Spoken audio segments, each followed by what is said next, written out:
وقتی کسی رو دوست داری از همه دنیا میگذری، تولد دوبارته اسم اونو که میبری.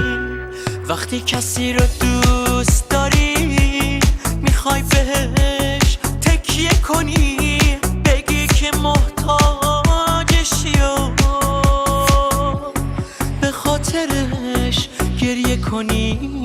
وقتی کسی رو دوست داری حاضری دنیا بد باشه، فقط اونی که دوست داری عاشقی رو بلد باشه، حاضری که بگذری از مقررات و دین و درس. وقتی کسی رو دوست داری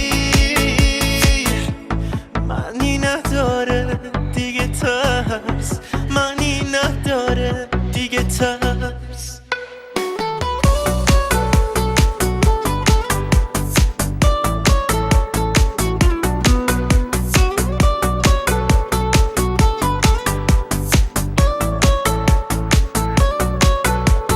وقتی کسی رو دوست داری به خاطرش میری به جنگ، به خاطرش دروغ میگی، قلبت میشه یه تیکه سنگ. وقتی کسی رو دوست داری دنیا رو از یاد میبری، دارو نداره تو میدی تو اونو به دست بیاری.